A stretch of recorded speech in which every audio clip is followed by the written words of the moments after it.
Welcome to the Emotional Eating Unwrapped podcast. I'm your host, Alana Kessler, an emotional eating and weight loss coach for women looking to fall in love with eating, create healthy attachments with food, and lose weight sustainably. Hello, everyone, and welcome to another episode of Emotional Eating Unwrapped. So before we jump into today's episode, I just wanted to give a brief introduction because I am joined by Kassi for today's episode, but we got so wrapped up in our conversation that we just completely forgot to introduce the episode. And so I'm coming on here to just share a little bit about the episode before we dive in. So we talk about all things emotional dexterity. We talk about how we often compare ourselves to our past selves. And we talk about so much more in regards to body image, self-worth. And you won't believe that it all started with a random comment that I made about tennis. I can't wait to hear what you think of this episode. Let's get right into it. What's up? I'm good. You know this, I'm like a massive tennis fan, and so it's the Australian Open, so I'm like, my sleep schedule is very bad. I know. It was so funny because I messaged you the other day and or like sometime last week, and it was later in the evening, and you'd replied and we kind of like went back and forth a little bit, and I was like, oh, she's so up watching the Open right now. I've been waking up at like 5 o'clock in the morning to watch the Australian Open. Yeah, I'm obsessed, like literally. And then I spend, so much time while I'm working, listening to, review shows and like analysis. Like it's crazy. I'm an insane person. I am extremely, that's a very generous word for my obsession. Yeah. We won't say obsessed. We're Yes. dedicated. Yes. I'm dedicated. I'm enthused. I'm enthusiastic. Yes, absolutely. Is there somebody that you in particular that you're like keeping an eye on? Yeah. So, I mean, people are going to come at me, especially millennials who listen to this, but I'm a massive Novak Djokovic fan. So, and he was kind of the like Cinderella of the Rafael Nadal and Roger Federer rivalry. And so, I've been his fan since like 2008. There's just so many things about his discipline. I think he's being recognized now for a lot of the little things and a lot of the nuance that I don't think was understood about him. It's really one of the things that like I really relate to is like nuance and discipline and like mental strength and really like self-honoring, like your body. There's a lot of things about the way that he goes about the game that are much more than power and talent and like game strategy. It's a lot of like it's very holistic, the way that he approaches being an elite athlete. And I think I relate to that a lot, and I knew that from the get that he was similar to that, so it's been really interesting. Like he struggled with food allergies. He used to like have to retire because he's gluten-free, like he has gluten stuff. Like he kind of understands the holistic nature of performance, kind of being, obviously he has like a major drive to like be the best, and I don't think everybody needs to be that, but he understands the connection between all of that. And so it's very cool. Like a lot of athletes don't see, like, of course they're like, oh, my diet or my my my workout and my training and my body, but I think there is a lot more nuance and energy, like the way he manages his energy, like and like talking to people, his enthusiasm he saves for different stuff, understands that like that deplete, like any kind of depletion impacts other areas. And so being somebody who obviously like approaches living and my life in a very holistic way for clarity and ability to be at the highest level as far as connection and feeling good in your life, I really like relate to that. And so like if I were to be able to meet any athlete like ever, he would be it. Like, or just anybody, like if someone be like, who would be like the one person that you would ever want to meet, I'd be like him. Yeah. I love that. It's funny because I'm not like a really big, I've never been like a sports fan really.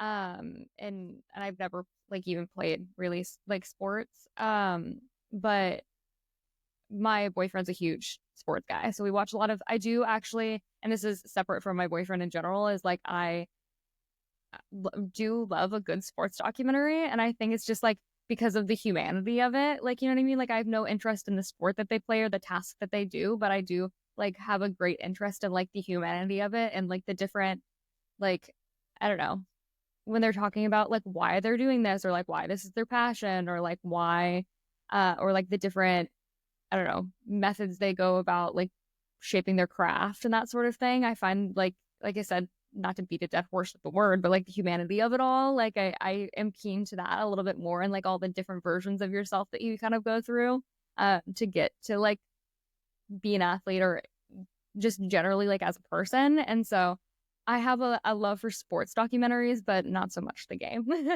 Yeah. No, I mean, I totally understand that. And I think with like team games like football or like basketball, it's a little different. I think when you have sports where it's just you, like I think with one of the reasons why I love tennis and like I've gotten a little bit more into football because I watch with my husband and I'm starting to understand the strategy of it all and like I kind of get it. And I used to be a huge basketball fan when I was like in high school and when the Knicks were good. Oh, well, they're good now, I guess. They're getting there. I guess they're Lost getting on me, better. girl. Like, Yeah. But tennis, it's because it's like you're by yourself out there. It's like you have to problem solve. You have to like there's no excuses. Everything individual happens sports in I a feel like are so much more interesting, like the mental game of it all. totally and like everything happens in a second. And there's really no resolution. Like there's really no certainty, right? It's like a basketball game, is going to end in 48 minutes. Like, it's 12 minutes and, a quarter. Like a football game, it's 15 minutes a quarter. Like 15-minute ends, the quarter ends. Like tennis, it could be an hour and a half. It could be like 5 hours. It's like you Mhm. can't. There's no certainty in it, and also like you have to be so present for Right. tennis. Like, if you lose your presence, like can lose the match in a second. And I really just find such a similarity between like my values and philosophy on life to tennis. Yeah. And so seeing it at the highest level with like elite athletes like Mhm. that, is just like the ultimate. And so, so even, Novak is like 37 and I'm sure he'll retire soon.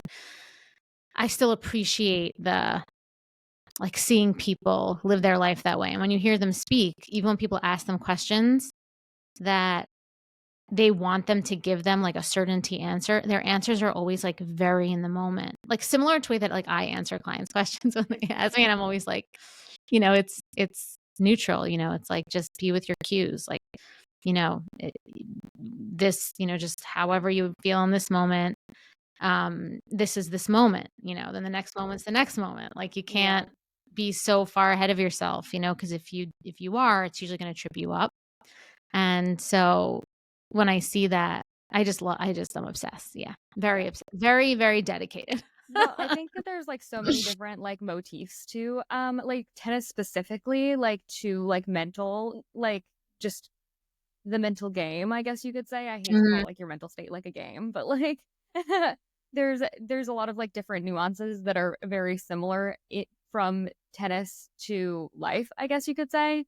And the reason why I'm saying this, and despite not knowing anything about tennis really, is other than like the baseline of the sport, is when it's funny because I way back when I had created a podcast, right? And it was called Emotional Athlete. And the premise was, it was so funny because I would like share the name with people and they'd be like, "What are you talking about? You like don't know anything about sports." And I was like, "Great, glad you asked." Because like the motifs were all like sports, like the visuals for it were all like sports related, and we did a lot of like commentary on the sports and stuff like that. But I'm big like mental like feelings, like that sort of health and like mental health and wellness type of thing, which blends kind of together. But when I was in college, there was a I went to school for theater and amongst other things, but I went to school for theater and um, I had a class and it was an acting class that I had taken and my professor had said, um, actors are emotional athletes. And what she meant by that was much like an athlete would have to in the game is being able to drop into extremes, or drop into some, I don't want to say extremes, but for the mental picture here, like drop into extremes at a moment's notice. So if Mhm. the game called for it and they needed to really push themselves, and go there, then they would be able to without kind of like spraining their ankle, or, Mhm. like seriously injuring themselves or something like that. And the only way to do that was to practice Right. and to, you know, exercise that muscle so that when you go there, it's not debilitating, or it's not like super painful, or benches you, if you will. And I was always like that like really stuck with me. And mind you, she said that and like I didn't create this until like 5 years later. But it always really stuck with me, the idea that you can like need to practice to drop into it, and how many kind of like, I mean, like, I think about the different versions of yourself and, like, what you have to do and who you have to become and different layers of your life, to be able to be this, like, emotionally fit person. Yes. And, like, so when you kind of talk about just how like, tennis mirrors a lot of your, like, the way that you talk to clients, or just life, or your mentality around your work and stuff like that, I see such similarities in that. Like, you have to be an emotional athlete, you know what I mean? Just to live your life. Totally. You do. That's such a great point. Like, that's such a great analogy. I love it. I Thank love a you. good analogy, so Yeah, me too. Kindred spirits on that. yeah, I love it. So, no, that's such a good analogy, and it's so true. It's the same thing with everything. It's like when I speak with clients about eating. It's like, people are like, "How do I handle going on vacation eating? How do I handle all these bigger things?" And I'm like, it's when you're by yourself in your house and you feel the urge to like eat more of something and no one's around, so you don't like, there's really no major thing. But like, it's the small things that you do it's the small things that start to become like like the muscle resistance, that when the big thing happens, it's not doesn't feel like such a big push or such a big lift. Right. Um, I think I mean, you've said it before, even on this podcast, is like there's like you have to go out and do the things, and when you inevitably fail, or you have, a binge, or you have, whatever that failure looks mhm, like to you in whatever context, getting there and not being like, this is the end of the world. This is like the end of all my progress. This is like whatever, the end all be all, and being able to kind of like come back from that setback. But you have to be there and like kind of relish in that failure, quote unquote, mhm. to like further your elasticity, if you will. Yes, Like, I think exactly. that sitting with the bad and sitting with, you know, the I if you have a better word for failure, I'm just like for loss of words. Adversity, thank you. Like sitting in the adversity of it all is just as important as like relishing in your wins. Mhm. You know what I mean? Or else there would be no separation of between the two to have a middle ground.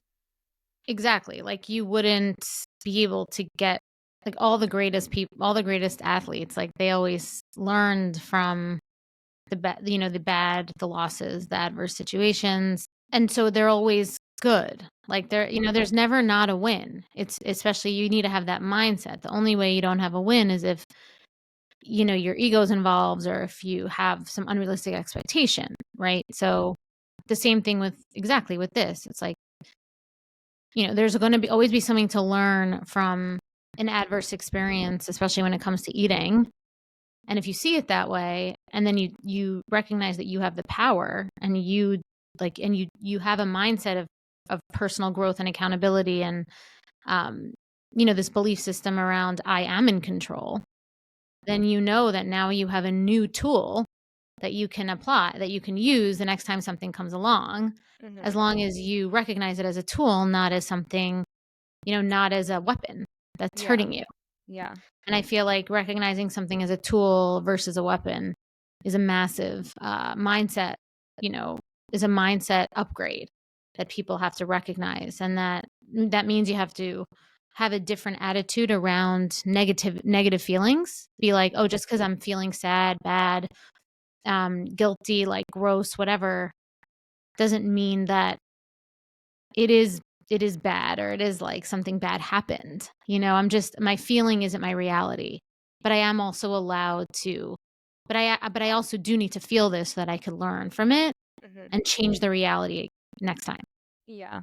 And I think about, I don't know, when I think about the best version of myself, I think about how that person contains multitudes. And I think that that person, that self of me, is somebody who like feels a broad range of emotions, or they have a broad range of wins and losses and things like that.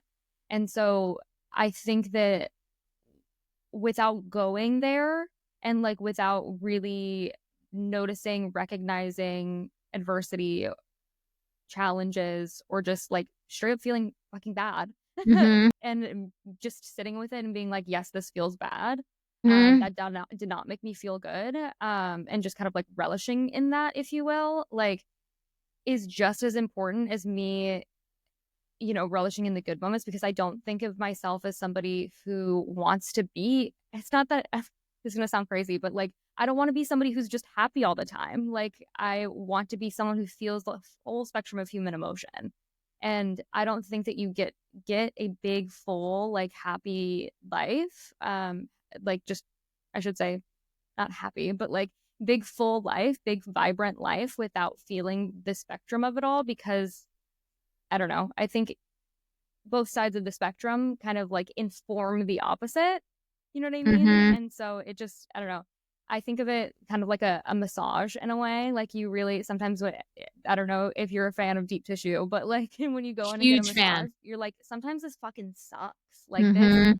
like this is top of mind because I just got a massage the other day, but like, and I love a deep tissue, but they go in and you're like, I'm so tense, so awful. And they go in and they kind of, throw an elbow in there and you're like, this sucks. But then afterwards, you're like, wait a minute, this feels amazing. It is exactly what I need. You kind of need to relax the emotional fascia of it all. Oh, yeah. That's absolutely for sure. I think complexity is amazing, right? Like like living in like a state of complexity. I think that's really the, like when people say, "Oh, what is the like what's the secret?" And I think the secret is inviting in complexity, and like you said, spectrum, like keeping things, because once you invite in complexity and you can navigate it well, it becomes really simple. Mm-hmm. Right? Like if you try to stick to simple and then complex things happen, it can become chaos really fast because you're not used to it, right? And it becomes, but if you invite it in and you're willing to become elastic, like you said, I think then, life can be really fulfilling and, not so up and down. But I think being comfortable with that kind of neutrality is, and also just, living from that place. And look, like I consider myself able to live in the neutrality, but there are times where I'm like really low. There are times where I just know I'm really like in a low place. And the difference is like, I'm like, this is a low place. And if there's one thing I'm certain of is that if I don't try to push myself out of this low place, I will wake up one morning and I'm not going to be in this low place. I just don't, but by no, I can't really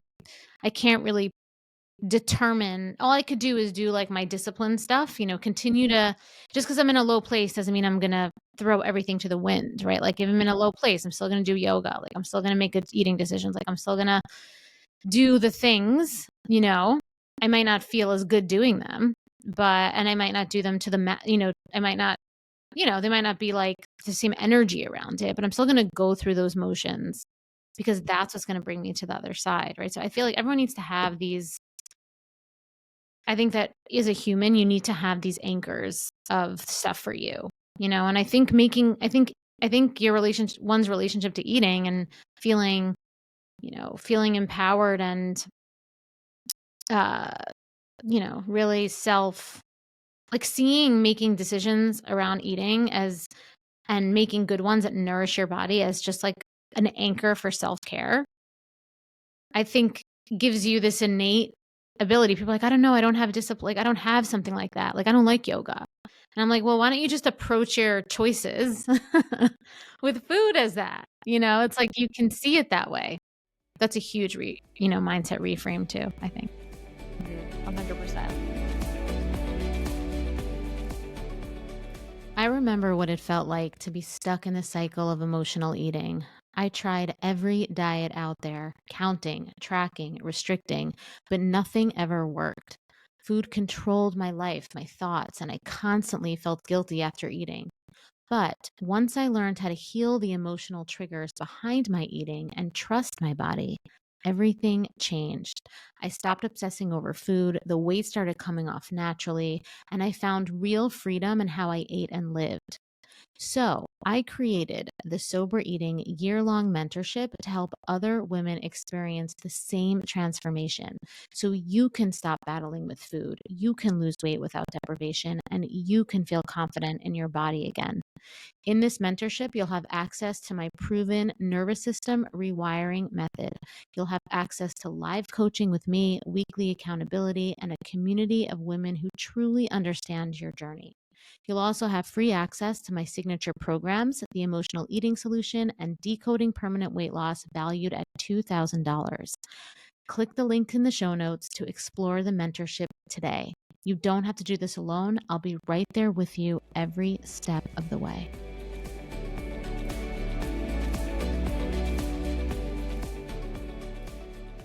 And I think that not only looking at self as like a spectrum, but also I think about past versions of yourself and not absolving them when you don't resonate with them anymore. Rather, Mm-hmm. they're more like kind of Russian nesting dolls in Mm-hmm. the grand scheme of things. Like Mm-hmm. you're still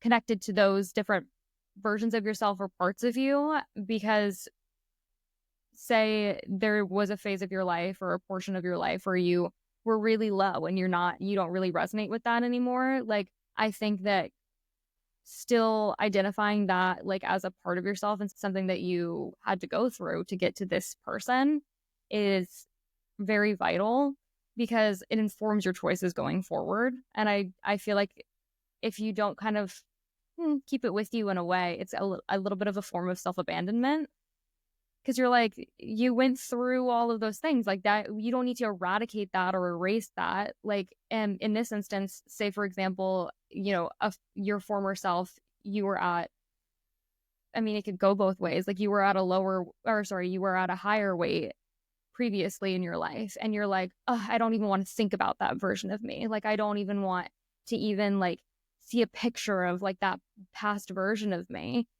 And it's just like I don't think that it does you any service like now if you're in a smaller body, like to be like, oh god, I hated that version of me, I hated like that self, like I don't even want to think about it because that person, that version of you made the decisions to get you where you are now, or like what it was in that body that you decided to begin taking care of yourself, or in that body that you decided to do these things that got you here. So I think that abandoning that version of yourself and kind of giving all your bad qualities off to this previous version of yourself is so discrediting to you and your journey.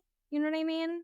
And then it Yeah. goes both ways. Like even if you were someone in a smaller body and comparing yourself to being in that smaller body and now you're in a larger body, like I think that abandoning that person, being like, oh my God, I wish I could get back to her. I wish I could, talking about it like it's a different self is just so discrediting to you and like where you're at. 100%. I mean, I think you're making such good points about how we weaponize ourselves and who we've been, and we live in the past, we live in the future, we live in comparison. And I think that to live a happy life and to feel good, you can't try to recreate or reclaim a past version of yourself, and you can't try to run away from becoming a version of yourself that you didn't like. That can't be your motivation. You have to create the conditions and for who you are today, and who you are today. It's like I had this conversation with one of the women in the mentorship call. We had this conversation, I think maybe like a couple weeks ago, where the women in the mentorship, there are some people that are everybody is mostly, everybody is really working on their relationship with food, with their feelings of, addiction or out of control with food. And of course, and then there are some that most people want to lose weight, but I would say not everybody does, right? But most people want to lose weight. And so in our calls, we often talk about weight as numbers, right? Like, because I do think that everybody should have a measure. If you want to lose weight, you got to have a measure, whether that's your number, whether that's your clothing size, whether that's whatever. I have no attachment to either. I think it's also extremely personal. I'm not like, when you're in my program, you need to have this, you need to weigh yourself. You need to do this. Like, whatever somebody feels like works for them, I'm happy with that. And I'm just there to support. But one of the girls, is very attached to this number that she wants to hit. Mhm. And it's like, I was like, well, why? And she said, well, because that was when I was that number when I felt my best, like 10 years ago. And I said, okay. But like, what if 10 years ago, like, what if your body composition is different now? Yeah. And like, there's something different now. And like, that number is going to be higher, but you feel good in your body. And like, you still feel like, you're still wearing the size that you feel good in. Like you're still, you feel good in your clothing. Like you feel smaller. Like, I don't know about you, but for me, it's like, there's a different feeling I have in my clothing, in my body, when like I'm I'm I'm at a good place with my body, and when I'm not. I don't really know what the number is, right? Like I can assume maybe I'm a little bit higher in number, but like I don't really care. It's like, if I feel good in my body, I don't need to go to the scale and like validate it. I don't care. Like I don't really do that. And so I was saying to her, like, why don't what is the attachment to this number? And I think that there was so much suffering that was coming by trying to reclaim this number. It's like, the number will give me the validation that I'm here, rather than, last week you told me you felt great in your body and that you were in the right direction. And to your point, I think that when we compare ourselves to old versions of ourselves, we're not taking into consideration some of the life circumstances, some of the biological and chemical ways that our body might have redistributed weight, or made us have extra weight because maybe we have more muscle now, or maybe our bone density changed, right? Like maybe there's different reasons why the number is different. And so you have to find a way to love yourself as the self that you are now, and you have to find a way to have standards and I don't know if goals is the right word, but ways of measures of being your best self, of what will make you feel and look good, that only measures the self that you are now. Not saying, oh, I want to be who I was before. You know how people say comparison is the thief of joy? I think Mhm. people tend to forget that includes self-comparison as well. And I Yeah. think it's like the thief of progress too. I think it's It's the thief of contentment. yeah. People want to feel content, and they'll say, oh, I'll be content when I, get to that number that I was 10 years ago. Then I'm going to feel good again because I'm going to be that person. Then I'm going to get there. And it's like, no, you'll be content when you find the measures of the self that you are now. And just to kind of circle back to the tennis thing, one of the things that I love about Novak Djokovic is that he has changed as he's now old, right? So it's like the way that he's the best now, it's because he can't be the way that he was the best 10 years ago. The way that he played and was like the ultimate, like, the best 10 years ago and winning and just crazy winning 10 years ago, he has to win different now. Right. He's not the same body. He's not the same person. He's the same person, but he's not the same person. Right. And he's smart enough to realize that. And he's not trying to recreate 2015, like he's not. an evolved version of himself. Yes. He even hired one of his rivals as his coach because he's like, you saw me in my game. You can help me, almost like take my game and like apply it to the self. Like he's willing to evolve, like you said, evolve and become the best version of the self he is today. Rather than trying to say like, oh, I was an amazing version 10 years ago. That's the only version that I could be to be amazing. And I think that is so elite. Like that is so elite. And that is so, like, that's where the happiness is, when you're able to appreciate yourself and like say like, yeah, I felt really great 10 years ago and I think I looked good. And I think that I felt good. Also, time is like rose-colored glasses, however they say it. It's like I'll always you in a softer light.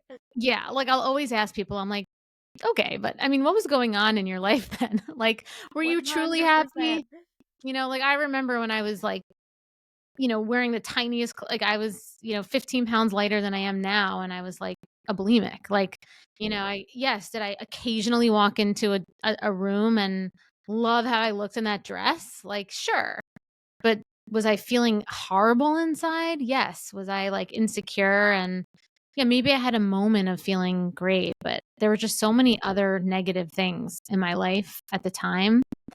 And so I think being able to see in the full view, especially when it comes to this topic, obviously, what the reality of the entire situation was when you're whitewashing, something that was 10 years ago where you're like, I want to get back there. It's also like, do you though? Do you remember what they really felt like? Yeah. And it's like, try to optimize yourself now, not thinking that optimization means you have to go back to where you were before. Yeah. I feel like this conversation took such a turn, I which it often does. Like, I'm so glad know. that we hopped on earlier to start discussing, because I think that like this is so true. And I love talking about emotional elasticity and just the idea of treating yourself like an athlete in that sense. Like I said, not an athletic girl. Like, I really have never been, and I've never been somebody who could really like latch on to sports or anything like that. But when you kind of like look at the nuance of it all and like the undertones of it, I think it's so beyond interesting.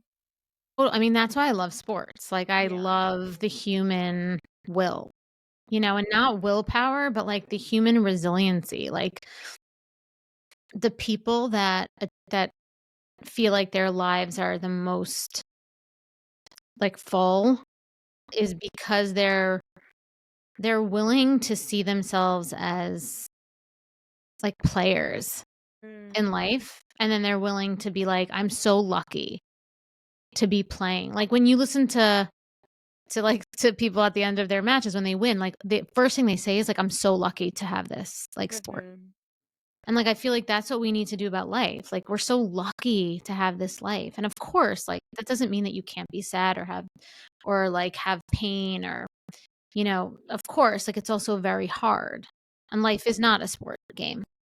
And people have, conditions that make it, challenging. Of course, I'm not going to diminish that. But I think that seeing yourself as this, like, it's so amazing that we get to have a life.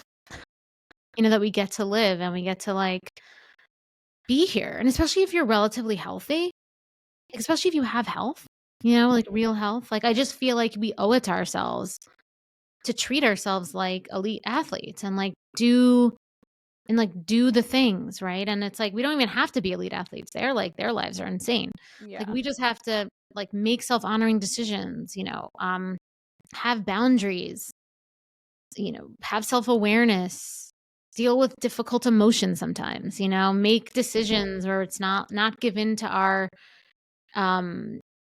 most reptilian and primitive urges, right? It's just like, this isn't like, you think of it, it's like not, that difficult, and then, and you, at first, like you said, with elasticity, it's hard to do, and when you're not, familiar with doing it every day. But when it becomes a daily practice, because you view your life that way, you view your life as an opportunity to